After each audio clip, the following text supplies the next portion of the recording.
I want to welcome everyone to our webinar this afternoon to help celebrate the launch of the Manual of Museum Exhibitions 3rd edition. My name is Brad King. I am Vice President for Strategy. We'll be talking today about inclusive exhibitions, and in the interest of full accessibility and inclusivity, we will each describe ourselves for those who may be visually impaired. I am speaking to you as a middle-aged white male. My pronouns are he and him. Some may say late middle-aged white male, depending on your definition. But anyway, each of our participants will describe themselves. We have I think, a very interesting afternoon planned for you, and I will go through the agenda in just a moment. We are just bringing up our presentation now, as you can see. Before I get to that agenda, I do want to acknowledge that we are on the traditional territory of many nations, including the Mississaugas of the Credit, the Anishinaabe, the Chippewa, the Haudenosaunee, and the Wendat peoples. We at Lord Cultural Resources also have a New York office, and in New York, that office is located on the traditional lands of the Lenape peoples. In Long Beach, our office is located on the lands of the Tongva, Gabrieleño, and the Oshaman Wanyeño nations who have lived and continue to live there. No matter where you are, we invite you to encourage, or rather we invite you to acknowledge the presence of people who came before wherever you are. Today's agenda, as I said, I hope will be very interesting to you. First of all, we will go into in a moment a special introduction by company president and co-founder Gail Lord. She is the president and co-founder of Lord Cultural Resources here in Toronto. So we'll look forward to Gail's introduction in just a moment. And then I'll have a short discussion with Maria Piacente.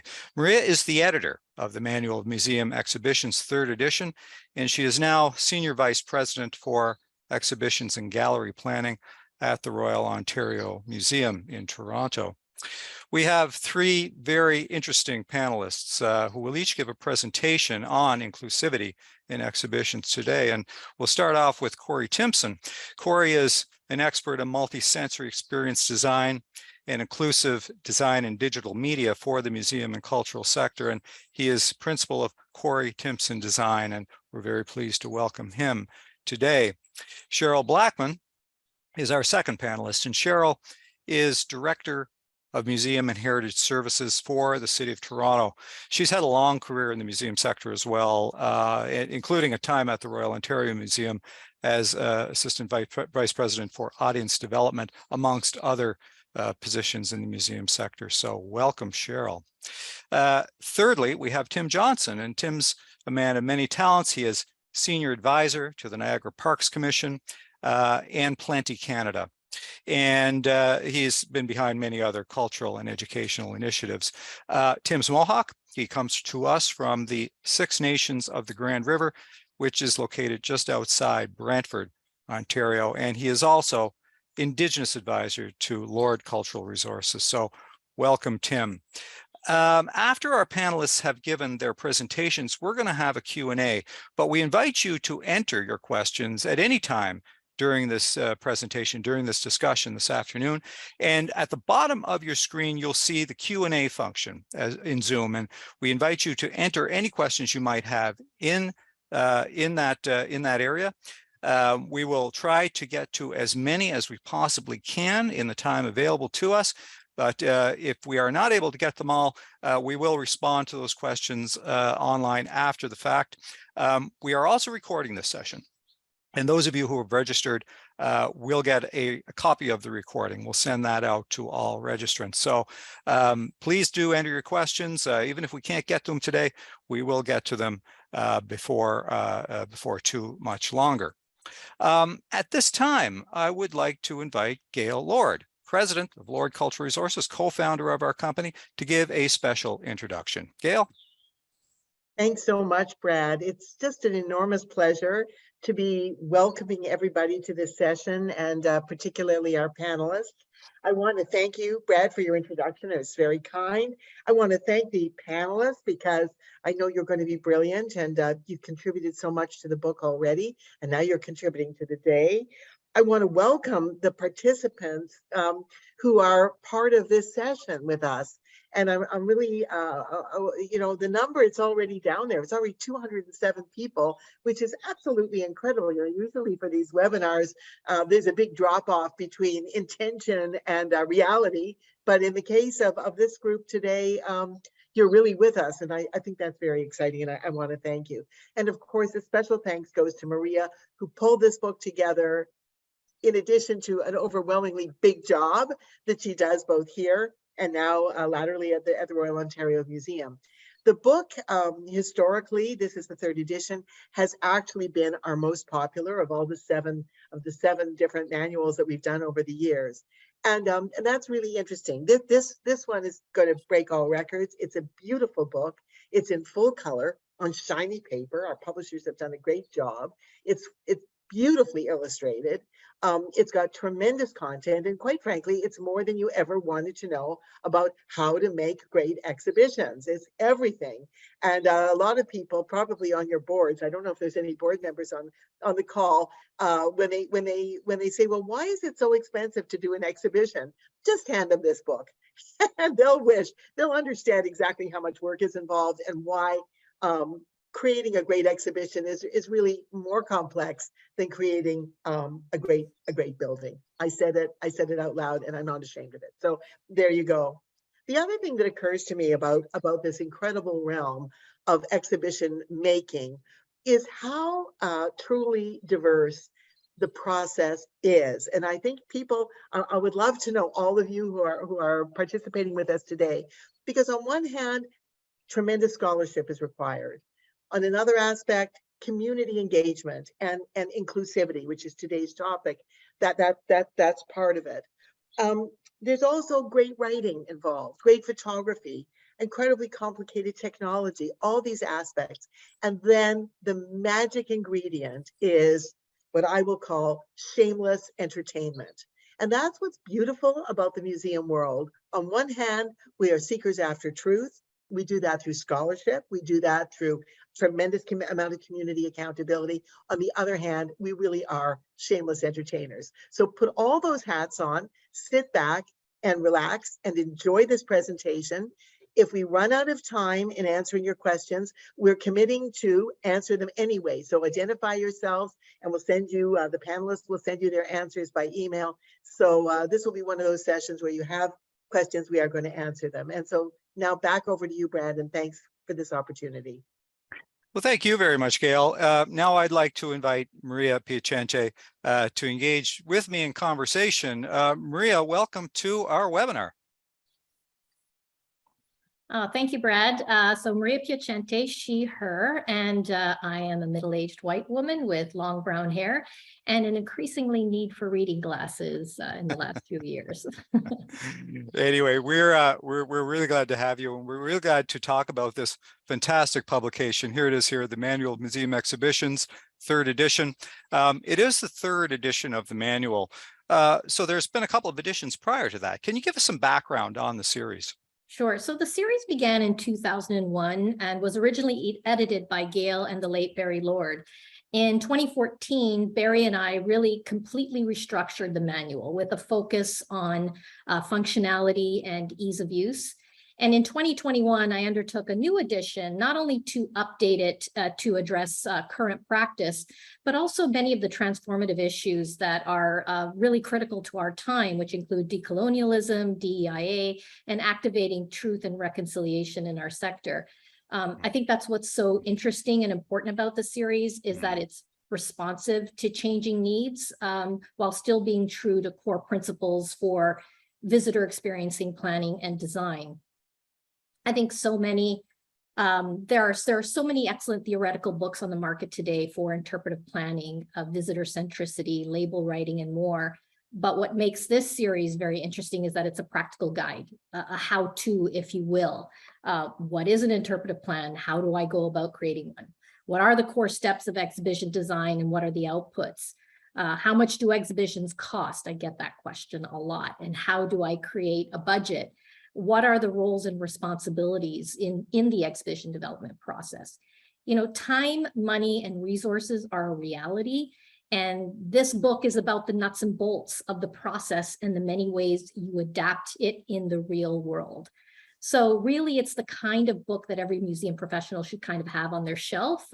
Shameless plug, but new professionals in the sector, small and medium-sized museums who lack capacity in their resources will find it invaluable. And in places where the museum sector is new and young, like the Middle East or parts of Asia or in the global South, the manual is really structured to be accessible and universal. So there's a clarity to the book and a clarity to the process it describes that is really beneficial for those who have it.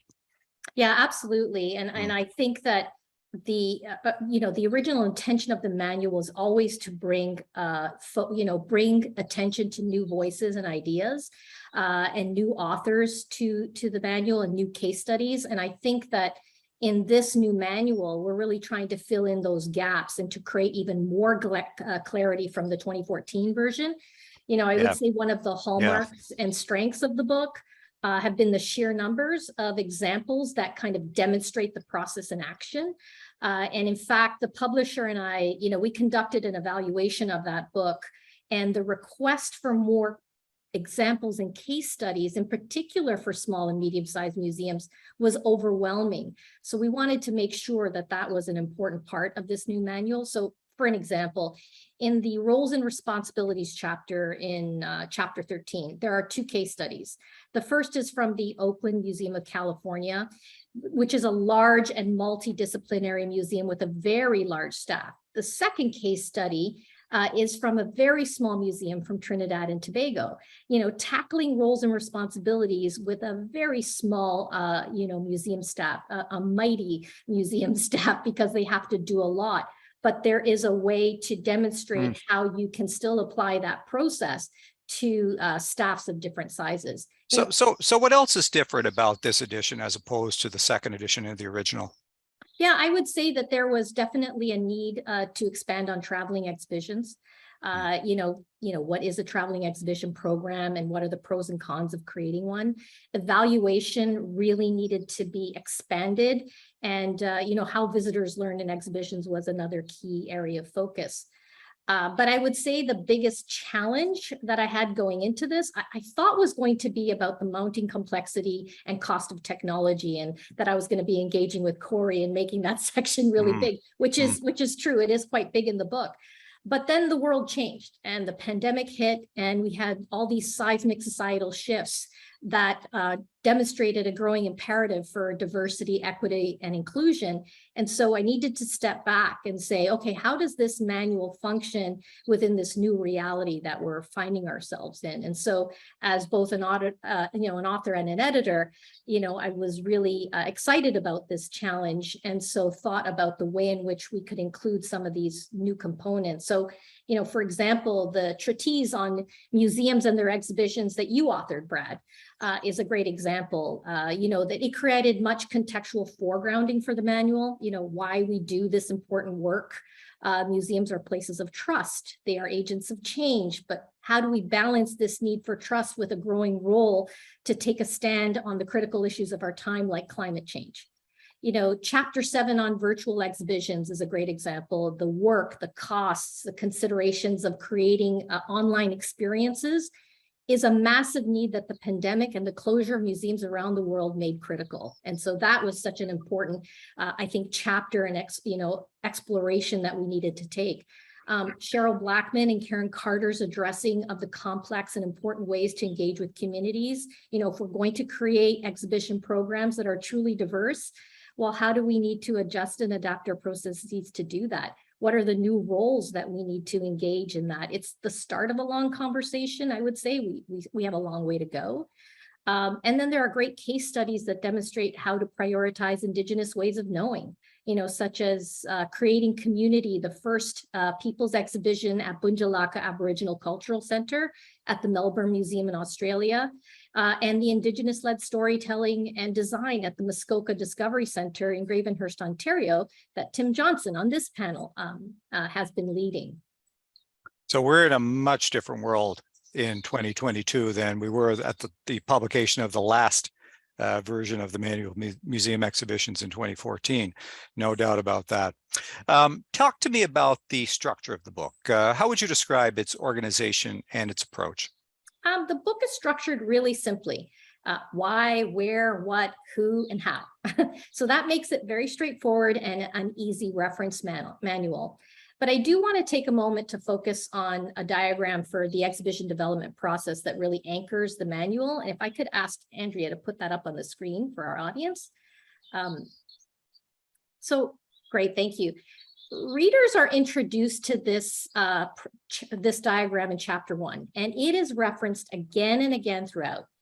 As you can see, the process for exhibition development is really simply identified in 3 phases: development, design, and implementation.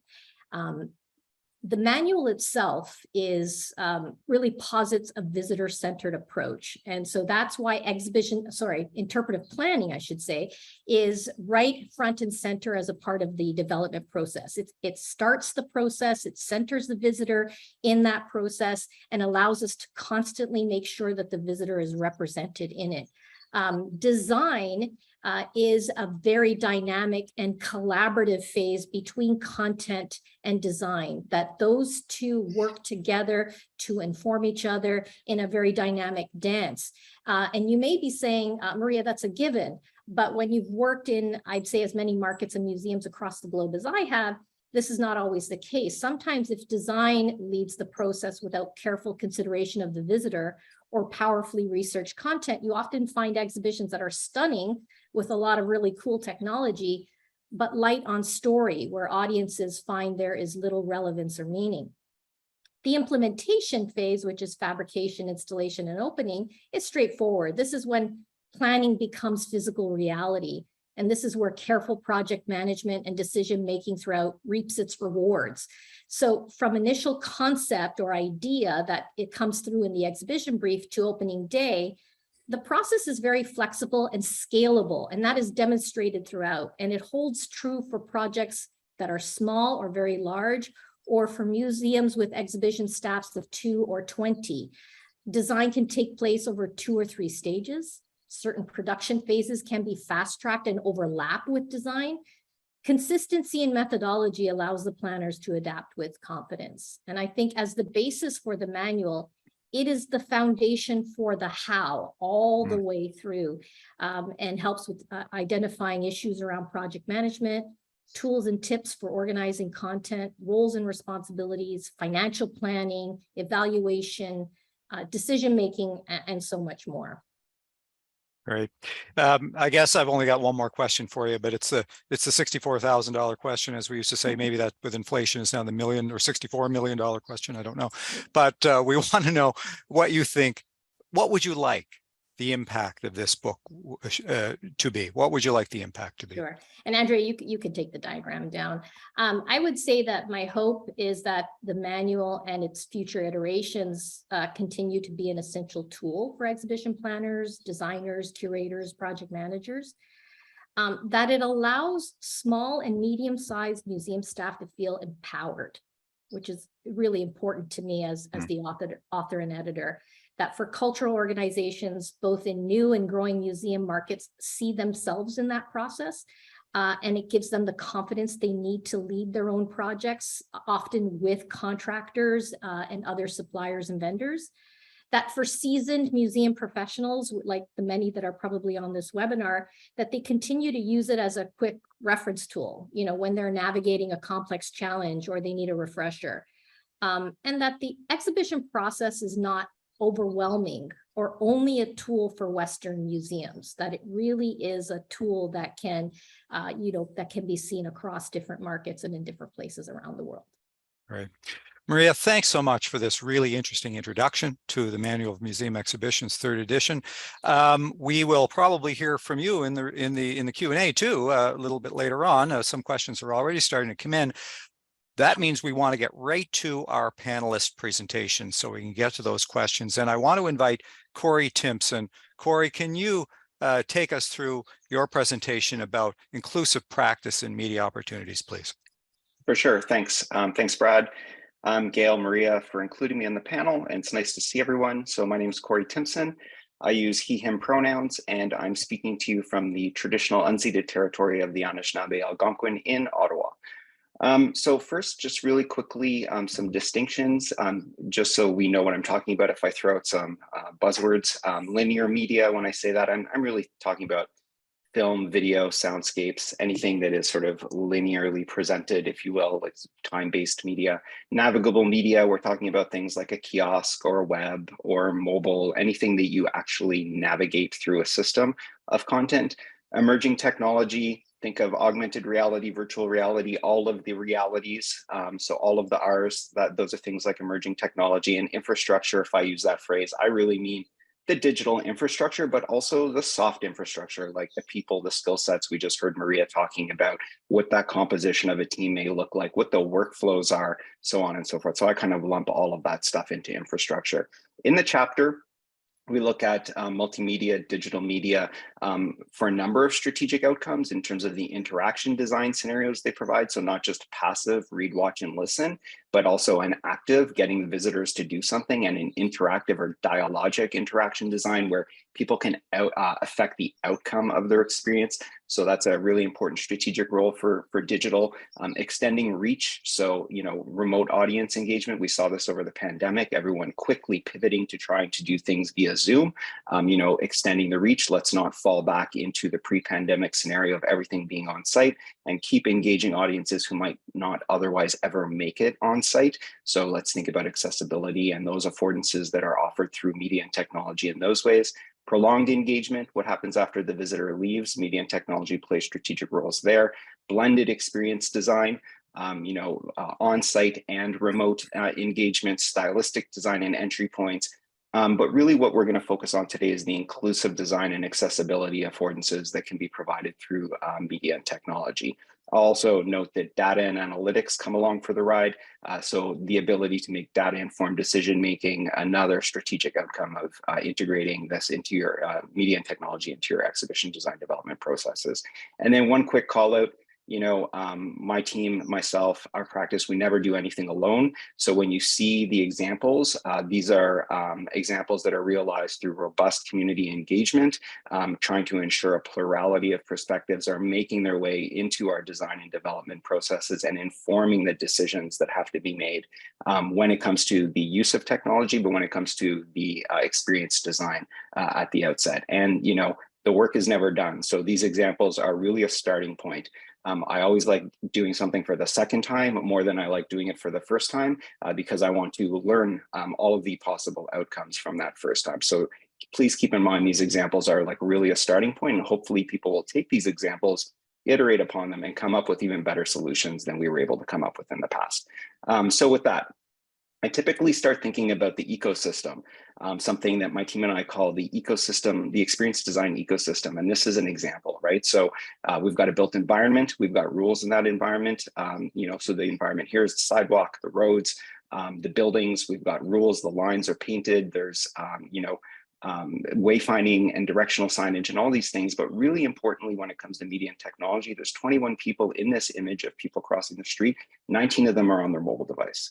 So it's just the reality of today is that people concurrently exist in both a physical environment and a digital environment at the same time. And it's important to note that the mobile device sitting in our pocket or our bag or wherever is autonomously doing and computing all kinds of things. So we may choose to have a completely non-digital experience, but we want to make that decision understanding the baseline is visitor expectations and people that we're serving are going to be concurrently existing in these two environments. So we want that to be the core of our decision-making.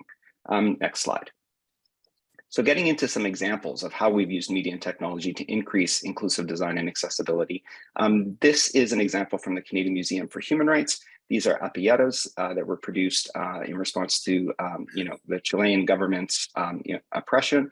And what we're seeing here is the use of technology as an intervention. So these are artifacts under low lighting conditions in a climate and environmentally controlled case. There's fixed amount of text that we could put on the interpretive label, but beside we put this little installation of iPad minis. Next slide. And what we see here is basically we digitized these apiatas And then we were able to create some accessibility affordances. So first of all, remote audiences were able to use image recognition and their web mobile app to access the content that was available in the gallery. Secondly, it allowed us to allow visitors to pinch and zoom on the details of the Apietas through the image recognition and augmented reality. So if you can imagine looking under low lighting conditions at the artifact behind glass, not the most accessible viewing opportunity. So allowing pinch and zoom through a digital means, you can see there are blue hotspots on the augmented virtual object. Those can be clicked. We can hear a text described description of the artifact, and we can get supplemental interpretation. We're able to provide a lot more content and interpretation than was available on the artifact rail. On the label rail. So just accessibility to the remote audience, accessibility in terms of the affordances surfaced. So if you couldn't see, if you're blind or of low vision, you would get the visual description of the artifact. And then we would also be able to play the text label through text to speech. Next example, photography exhibition. So in this case, we see a powerful image that was the category award winner for the inclusion and diversity category of this crowdsourced photo exhibition. We translated the photography into tactile audio described reliefs. You can see that to the right of the photo itself. And this gave us, it allowed us to make photography more accessible. It took a visual experience and made it multimodal. So now it was tactile, audio described, and visual, but we realized a really important outcome here. In producing the photo at 1-to-1 scale, we actually created an opportunity where visitors would end up holding hands with the subject of the photo. So in terms of the experience, this is a pretty intimate gesture between the audience and the subject of the photo. It's in the inclusion and diversity category. This exhibition was presented during a time where there was a lot of, racial tension and, phobias. And we realized that intimate opportunity, and it actually turned around an $8 million earned media return on an exhibition that we had a $0 media budget for. So we made the photography more accessible. We created an innovative moment for the audience, and we created a strategic return for the organization in terms of its earned media return. Next slide. This is an example of the same kind of thing for the Warhol Museum in Pittsburgh, where we took, Andy Warhol's Campbell soup can and the Brillo box, and we made tactile reliefs of this. You can see the Campbell soup can is there. It is also audio described and includes Braille, but in this case, it was really about enlarging the can so that we could tactily represent the details of that work, and the audio description was available via a mobile device. So I really just want to use this example to say same kind of methodology, same kind of approach, but context specific. What we did at the Human Rights Museum in the previous example is not exactly how we surface those same affordances in this example. What's important though is the methodology that is being applied, knowing that it'll surface in different ways that are unique to the context in which they are being surfaced. Next. The static classic artifact case, we can say there's some, inclusive design affordances in place here in terms of high contrast text and really clear shape and object detection. So you see the white objects are on a black background to really emphasize their shape detection. But you can see also on the left of the screen, there's a little marker with the number 303 on it. That is a marker that is connected to a low energy Bluetooth beacon and uses a mobile app. Next slide. Which allows visitors to access all of this static content. So if you can think of the visual descriptions of the artifacts, the text contained on the label, the overall layout and composition of the case, all of this material ends up being surfaced through a mobile device that is location aware, that provides the affordances and provides access to the content in that case that wouldn't otherwise be accessible to everybody. This is a mobile device. We're all walking around with them at the Human Rights Museum. If you don't have one, you can get one for free from Visitor Services, but it'll allow you to access these affordances. The happy outcome here is that people are now using it as a bookmarking system. So, there's that prolonged engagement that's taking place as well after people have left the museum. And, same tactic here, but able to surface langue des signes québécoise in this example and French captions. We can see the video in the background. Captions are at the bottom, but there wasn't enough room to include both captions and American Sign Language or langue des signes québécoise. So we use the mobile device in order to provide both of those affordances at the same time. And then, when we think about digital, we think about scalability. So having all of the content of the Human Rights Museum exist in an enterprise content management system means it's all structured and it's all available.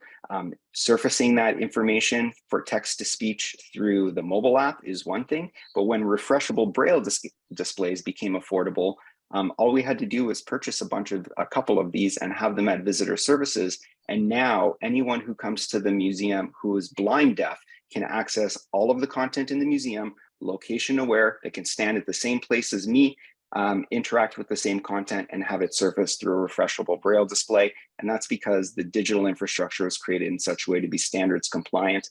And that means we're providing ourselves future opportunities that we hadn't ever originally intended in terms of being increasingly inclusive and accessible. In terms of linear media, I took a little bit of a more elaborate example. So in this case, a 360-degree film, we can see it's presented in the theater. We've got, the exhibition designers and fabricators working on the theater, media producers working on the media. We've got AV integrators putting all of the projectors and sound systems in place, but we can see that there are captions in American Sign Language surfaced on the screen. We see these little black circles on the bench. That's where a headphone jack is located so that people can plug in their headphones and adjust the volume. They can also access the audio description track. And next slide, you can see that in terms of that ecosystem, the media presentation is also lined up with the built environment. So we have high contrast edge detection of the bench to the floor. We have back that's in place for support. We have arms so people can push themselves out of a seated position. And we have the on-screen affordances of captioning in American Sign Language is also directly across from where the adjacency seating is located for the chair user in this place. So we really want to ensure that as we're designing and developing exhibitions, we're thinking about digital media. We're not thinking about it in isolation, but we're thinking about it within the context in which it is going to be presented. And that's it. That's great, Corey. Thank you very much. Very interesting. We've got a number of questions have rolled in, so we want to get to our next presenter as well. Cheryl Blackman, Director of Museum and Heritage Services for the City of Toronto. Cheryl, take it away. Well, thanks a lot, Brad, and good afternoon, everybody. I wanted to also acknowledge that I'm coming to you from the City of Toronto, the traditional territory of many nations, including the Mississaugas of the Credit, the Anishinaabe, the Chippewa, and the Haudenosaunee, and the Wendat peoples. And I'm proud to be here this afternoon as a woman of African descent. So for the folks who are not seeing me, I'm a woman of African descent, middle-aged-ish, with a gray blouse, a gray vest, and black glasses that are particularly funky in their shape. So I'm really pleased to be here this afternoon, and it's really exciting to see colleagues from my former place of work, the Royal Ontario Museum, and colleagues from the Toronto History Museums on this call today. I just want to really acknowledge the work that has been going on for over 20 years at the Royal Ontario Museum and Toronto History Museums to try to make spaces inclusive, and also want to just share with everybody that the work we do is a work in progress. This is work that is not perfect work. Lots of mistakes are made. We have to humble ourselves and appreciate that mistakes are made. But if we go into this work with community at the heart of what we're doing, the work does advance, the work does get better. And I really just want to acknowledge what Corey and my colleague Maria were saying about that, because it's critical for us to just be charitable with each other as we walk down this road and make mistakes, because we will make mistakes, but we have to remember who we serve, which is community. Let's go to the next slide, please. So this is a perfect example for us at the Toronto History Museums, and I want to acknowledge our colleagues at Spadina House Museum who have been working with a new concept that we've created called Awakenings. And I know that Corey recently has seen some of our sites, so this will look familiar to Corey. But we have at the City of Toronto, Toronto History Museums, 10 amazing historic sites, and those historic sites are being reimagined. And they're being reimagined through the lens of nothing about us without us, of, by, and for all, which basically means for us that if we're creating experiences for people who have not been part of the conversation, they need to be part of the dialogue to create these new outcomes. So what you're seeing in front of you is something called Dismantled. And this Dismantled experience is something that we're really proud of. It is by an artist called Gordon Shadrach, and he has a number of guests who are contributing to this show. And you'll see it as a beautiful, immersive experience that goes through the entire house. It's a takeover of the house. And part of our objective through Awakenings, our new programming platform, is to democratize space. And basically that means for us that we are looking at an anti-colonial, anti-racist, and anti-oppressive lens, and engaging communities who have not been part of the conversation to hear about stories that actually see them positioned within the context of these amazing spaces. So in particular at Spadina, this is a reimagining of a former employee of the space called Mrs. Pipkin. She was a Black woman and a laundress. Next slide.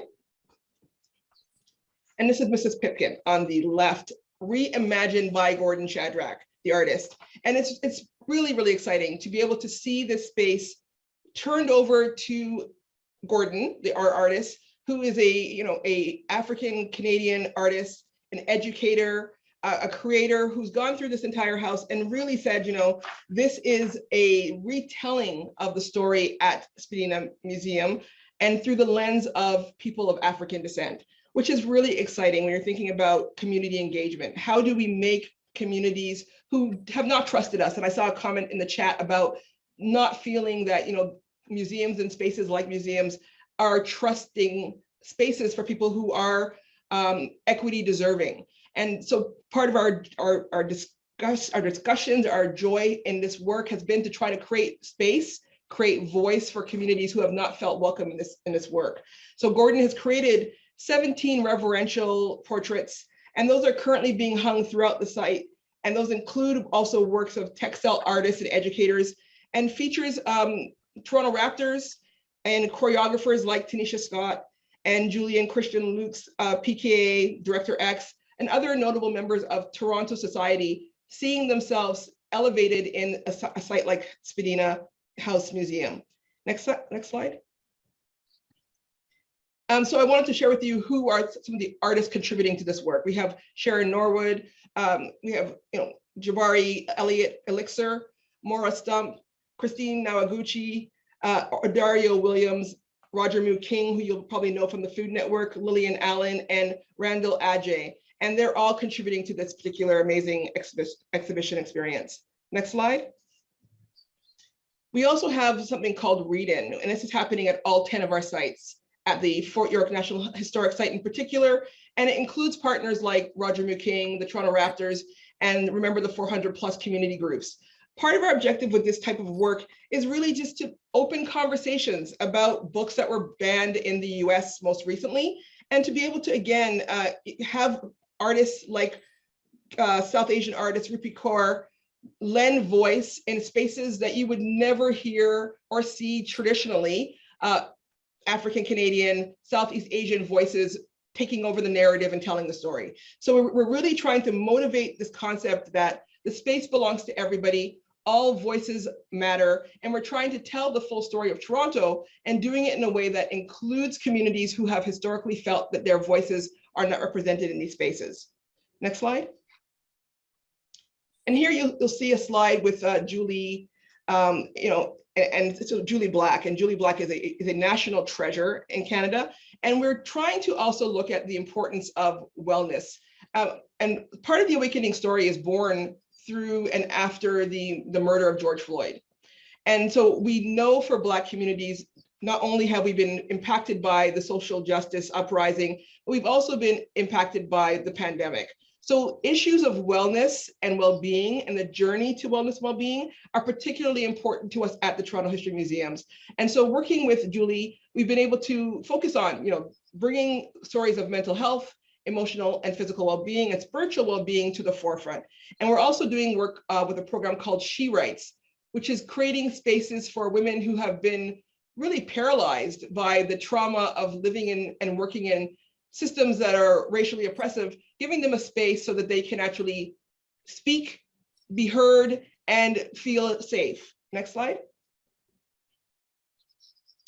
we've done a really kind of exciting piece of work around something called Truth. And this work is led by Quest, Noah Forty Shabib, Tyrone Edwards, and youth elder Philip Cote. And this sculpture has traveled around the city of Toronto. It's gone to schools and neighborhoods all over the GTA.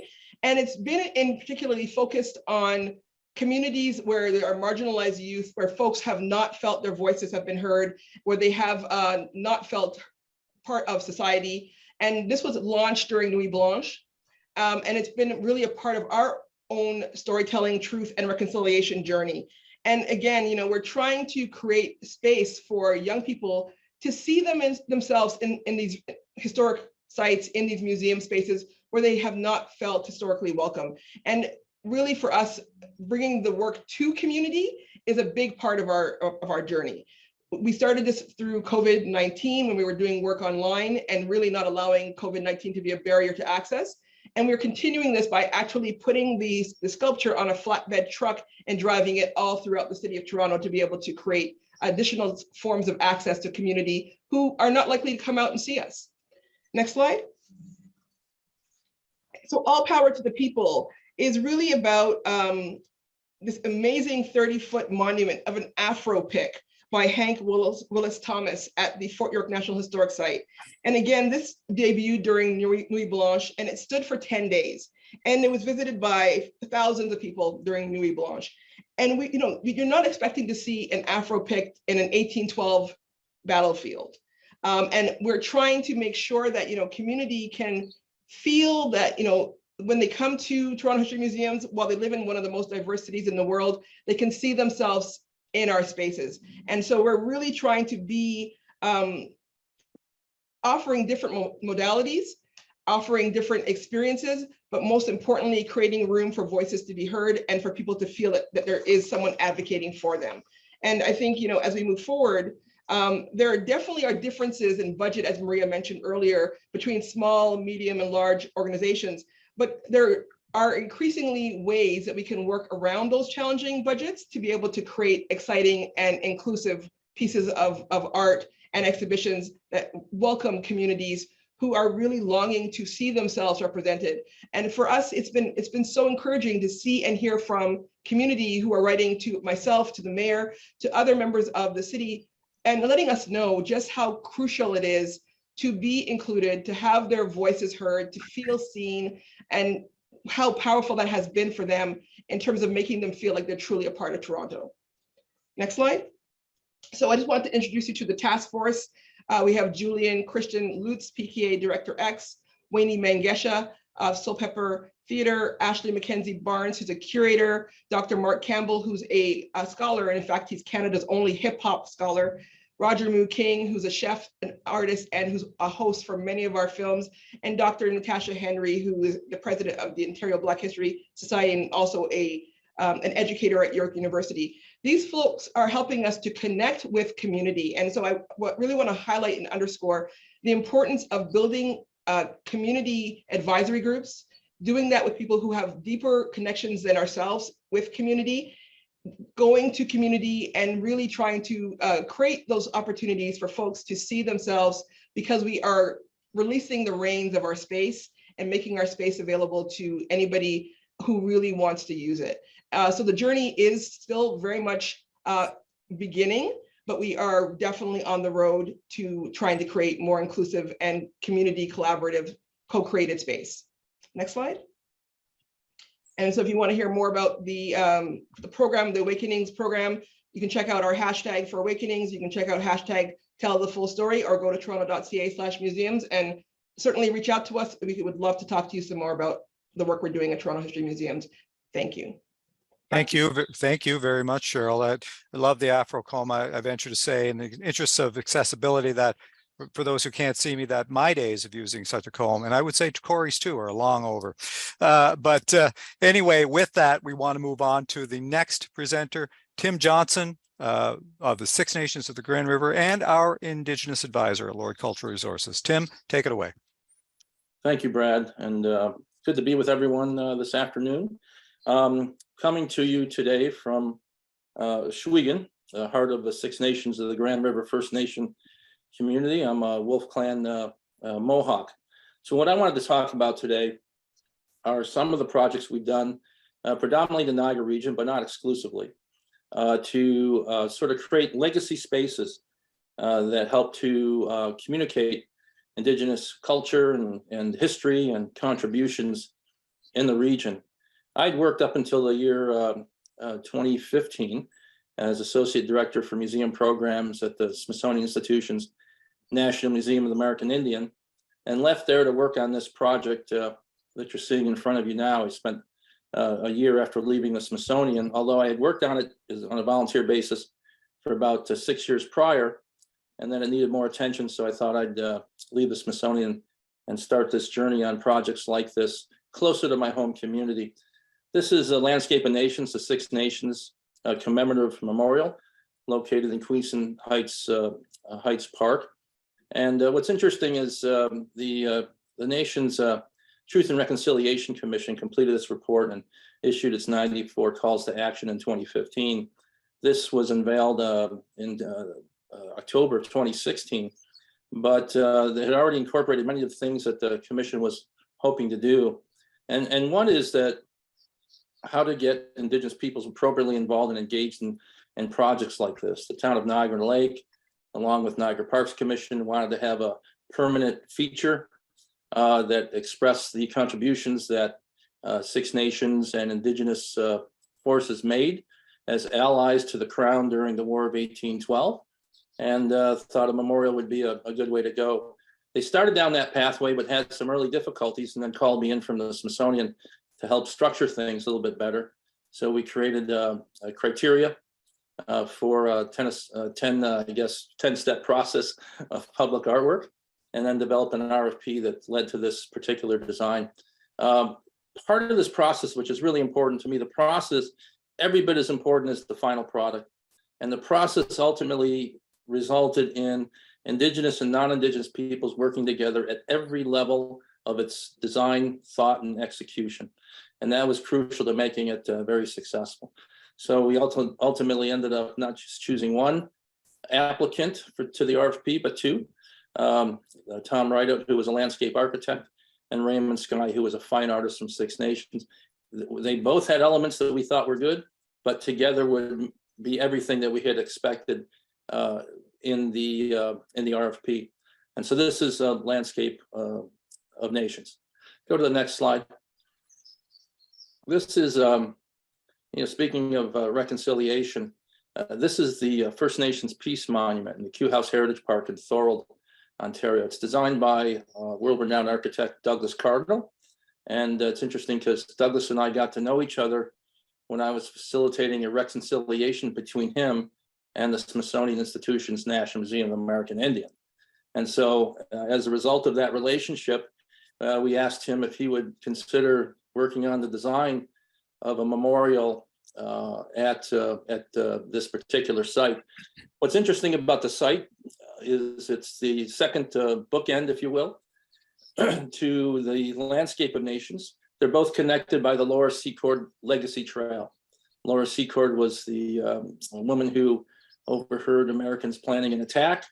She carried that message right to this location, and we placed the memorial here. So we have an Indigenous recognition memorial in Queenston and one here in Thorold. So amazing design. Douglas worked on it, and we didn't change it one bit. When it appeared in our email boxes, we looked at it and go, this is really, truly a spectacular, classic architectural sculpture by Douglas Cardinal. Okay, we'll move on to the next one. And I'll mention something here. This is actually Voices of Freedom Park, established in Old Town Niagara on the lake, and it's actually dedicated to African Canadian history in the town and in the region. And one of the things I wanted to mention here about what's really cool about establishing these public memorials is you can start with just a field, so nothing's really there, or in this case, a couple of housing lots left in Niagara Lake. Then you create this a park like this, a memorial, and based on its function, its purpose, and its intent, people respond in kind. And so this particular location here became a venue for expressive arts. And Juliet Dunn here, a remarkable jazz vocalist, singing here. And you can see the park behind her. And also after the murder of George Floyd, this became a staging ground for marches in the area. So it had just been a couple of empty lots. He turned it into this magnificent public park, and it becomes alive. People make it come alive. So really happy about how that happened. Same thing with the Landscape of Nations, the first slide we'd shown. We just had an Indigenous memorial service there on Saturday, very well attended. And at the First Nations Peace Monument designed by Douglas, people have left any number of mementos and honorings, particularly after the finding of the 215 children's remains at the Kamloops Indian Residential School. First Nations Peace Monument was inundated with offerings from people who dropped things off there. So again, it's really great when these public memorials come alive. Then we go to the next slide. This is what I consider a public art, modern art masterpiece. And this was unveiled in 2019. So we went 2016, 2017, 2018, 2019. And this is a work that was done by Lily Otashevich, artist who responded to the St. Catherine's call for art here. And this is on the Carlisle Street side of the First Ontario Performing Arts Center. And it's structured and founded upon a wampum belt. And but yet is intending to convey inclusiveness, diversity, and also the connections to the kinds of performances that go on within that particular institution. It's also a reflection of something that I call cultural affirmation, as opposed to cultural appropriation. Some people might think by her using this wampum belt, it was cultural appropriation, this wampum belt form. However, anybody who studies the history will know wampum belts were exchanged back and forth between Indigenous peoples and non-Indigenous peoples for quite some time. And so for her to present this to the community, it was really welcome, and it's just a masterwork of public art. And number 5, this is in the Niagara Parks Power Station, the first exhibit component you come to in that space. And the power station is now sort of a museum attraction that shows these turbines in the background. But we began by putting in this exhibition of Indigenous expression around the properties of water and the power and the energy of water. So we have Gudgie Cook, Rick Hill, Carolyn King, a variety of Indigenous peoples, including myself, who had expressions there. Move on to the next one. I'm moving as quickly as I can because I know time is limited here this afternoon. This is the Miskowaki Confluence of Cultures exhibition we're currently working on with Lord Cultural Resources up at the Muskoka Discovery Center. Very interesting project. It involves Huron-Wendat, Anishinaabe, Métis, and Haudenosaunee peoples whose cultures intersect in that area throughout history. And it's been a really interesting process. Here again, including an Indigenous advisory circle that really was comprised primarily of elders, actually, who had knowledge and really good sensibilities about how to work together. We move on to the next one. Just shows the evolution of the casework that's involved here. The exhibit actually takes people on a sort of a river journey to 7 different landing areas. And you can see the casework now incorporating more of this red rock look that you'll find up in Muskoka. So I'm always amazed at the creative process that designers add and the value that they add to projects like this. And then, so the Miskowaki exhibition is expected to come up in June of next year. This is also projected for 2023. It's the Indian Council House space frame structure that to be constructed in the Commons near Fort George and Niagara Lake. Very important historical area. Used to feature large gatherings of Indigenous peoples to engage in diplomacy and discussions and conversations and gift giving with the Crown from the late 1700s to the early 1800s. Up to 3,000 Indigenous peoples would be on this site and actually extraordinary sort of historic area. So this is forthcoming. We're working with Parks Canada on this one. Go to the next slide, please. And this is a project that's fully funded. It's projected to open in 2024. And this is being done with the town of Lincoln. Tentative title for it now is Jordan Hollow Indigenous Cultural Park. And in this particular case, we're focusing on the neutral nation, who were the first peoples to actually encounter Europeans within the Niagara Peninsula, but who then later were dissipated and sort of separated from their lands over time. And there's a nearby archaeological excavation that points to all the neutral nation history. And so this has been a fun project to help animate what had been sort of a dormant or stagnant park in a way, and creating this Indigenous expression there. This walkway that you see is actually really innovative. It's going to become a corridor, an Indigenous art corridor, that new commissioned artworks will be added every so often. And we actually got funding to produce the first 2 of those commissioned artworks. That's going to be a park that lives on for many, many years.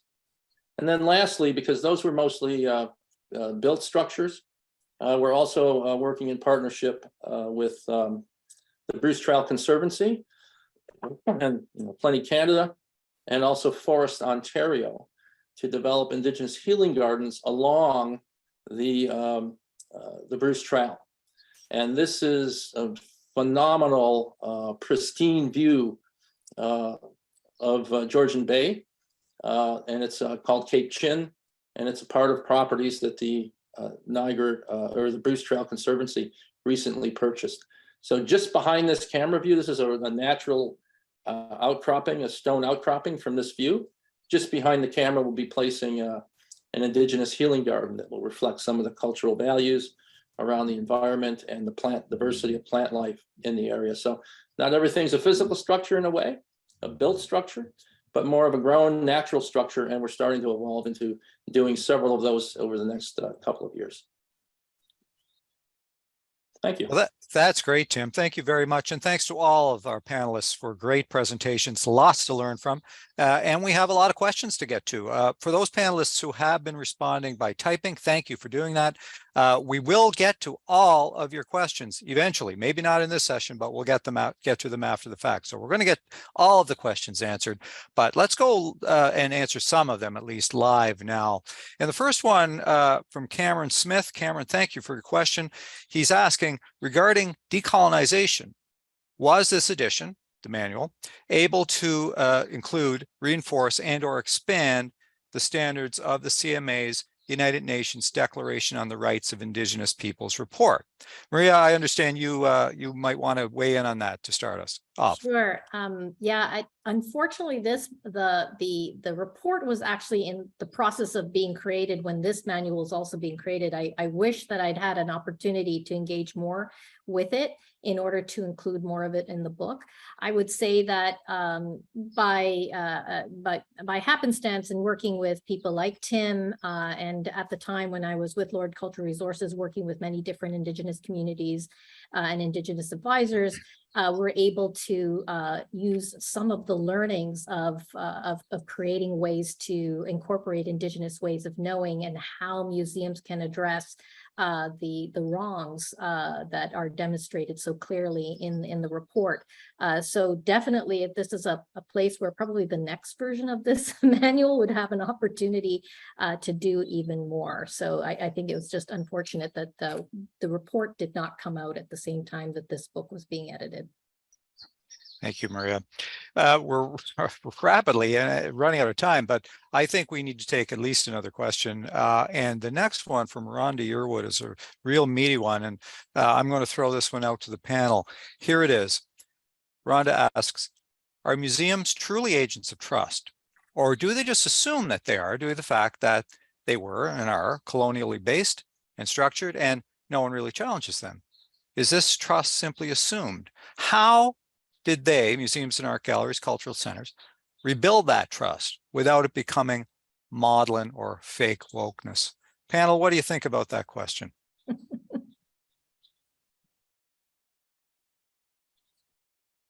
Cheryl? Okay. Hey, Brad. And Rhonda, thanks for your question. I think, for those of us who've done museum evaluation, we know that museums are evaluated as being spaces of trust. However, the reality is who responds to surveys are generally people who are using the spaces. So if you're not a user of the space, you probably haven't got your voice captured in this idea of trust. And I think based upon some of the work we've done with communities who are not the traditional takers of museum experiences, we know that trust is still something that has to be rebuilt. And we experienced many different examples of people feeling that they've been either hurt by museums or left out of the museum's experiences.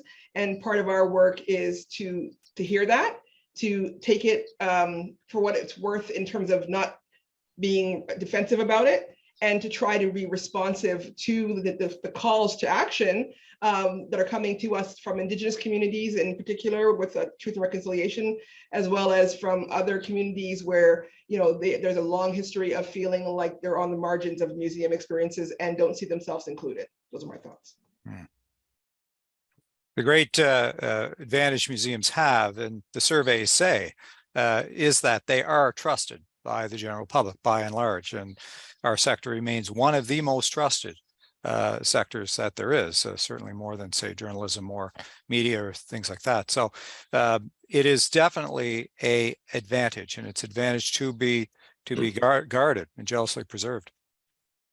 I would just add that, and then Tim, I would just add that museums are in a I think a good place to self-examine their past, to examine their collecting practices, and also in many ways, they're designed to be places of dialogue. And I think, just going back to what Cheryl said in her presentations, that we have to be humble and not be afraid to make mistakes. And as we go into this new world of being a place where we can have dialogue, create new exhibitions and programs that bring forward these voices, we have to be prepared to make some mistakes and to really invest in ways to engage with communities in the long term. And I think that there is a real desire for museums to go in this direction, and hopefully we can learn a lot over the next few years so that we can bring these voices to the forefront.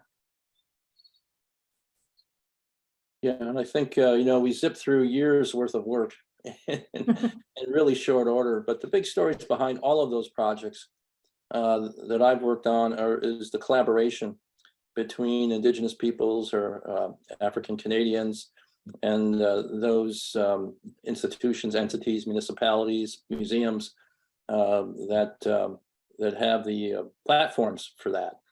It's really important that there be collaboration at all levels through these organizations, and there be enlightenment. I've seen incredible growth in people's awareness, even among politicians at the municipal, provincial, and federal levels, once they were working and engaged on helping to support these projects. And I think if you have that, and particularly with museums, because I've spent a lot of time in museums, I always have seen them as educational institutions and as educational opportunities. So if Indigenous people can get involved and make sure the right information is there, I think it's incredibly useful. Thanks, Tim. We still have quite a few participants with us, even though we've gone a little bit over time. So maybe we could squeeze in just another question or two if our panelists don't mind too much. The next is a comment, I guess, from someone who must be my old friend and colleague, Sibel Jones. Hi, Sibel. Sibel says, fantastic example. I think she was writing during Corey's presentation. Fantastic example of how accessibility can evoke different intellectual and visceral connections. So thank you for that comment. The next question is from Rachel Schwartzman, and Rachel asks, how would a visitor know when something digital is available if the museum isn't super consistent in its design? I know there are some proximity features. Who would like to take this one on?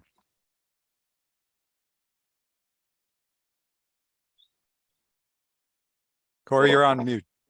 Yeah, sorry, for some reason, there's a delay on my Zoom, which has made answering those questions super difficult. Yeah, it's a really good question. Basically, front loading the experience is critically important when we're introducing anything new to, what would be the typical experiential design scenario. So this was really important at the Human Rights Museum, where we were really enabling the use of this technology for the first time. And it was quite a different experience than what, probably most museum visitors were accustomed to. So there's a lot of iteration there on how you set up your visitors at the beginning, like when it's like the ticket buying or the gatekeeping scenario, and how people come in. In terms of knowing that those digital affordances are there, when I showed the tactile marker, knowing that it's connected to a Bluetooth beacon, people are to use, there is a cane detectable floor strip. There's a series of 5 components. I think this is detailed in the chapter that go into facilitating an awareness, both a tactile awareness, a visual awareness, that these affordances are available. And then basically we want to do is front load. So welcome the visitor and get the visitor to understand what is available to them, and then be as consistent as possible in the application of that across the entire experience that the visitor is going to have. QR codes, I think, are mentioned in one of the comments. Now, there's a huge increase in digital literacy over the pandemic, and we saw QR codes being everywhere. Are QR codes accessible? Well, they can be. First is knowing that the QR code is actually there. So, that would be like, how do we surface that QR code? There's been some really great examples recently of making sort of dimensional QR codes. I was actually just in Louisville, Kentucky, and at a bourbon bar, of course, they had etched QR codes into the wood of the counter, and they were attacked. My business partner, Sina Brahm, is blind.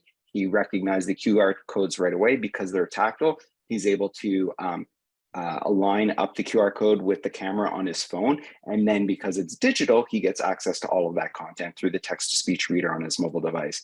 There's thermoform in terms of printing collateral. So recently we produced a bunch of collateral for the Boise Art Museum and their annual Art in the Park event. We just had a little thermal outline to the QR code on any of the print collateral, which meant that all of that content was also replicated online. You could line up your phone with the QR code and be brought to that website. And again, using the assistive technology of your mobile device, have it all be described and read aloud. So there is that gap of allowing the digital affordance and ensuring people are aware and able to access those digital affordances. And that's like where, we've come up with a bunch of different tactics, but I don't think there's any like one single solution that is going to be the best. That's great. Thank you, Corey. At this time, we are starting to run pretty seriously over time. So I think at this point, we better draw close to the proceedings. We will get to all of your questions. For those of you who have made your generous comments, that are not questions, but just really nice comments that you've given about this webinar, we want to thank you very much. But we want to thank everybody. We want to thank all of you who have joined us today, all of you who have taken the time to join us and think about this really important topic around inclusivity in exhibitions. Of course, a special thank you to our panelists, to Corey Timpson, to Cheryl Blackman, to Tim Johnson, and the woman of the hour, I guess, Maria Piacente, editor of the Manual of Museum Exhibitions, 3rd edition. Thanks to everyone, and we wish you all a good day.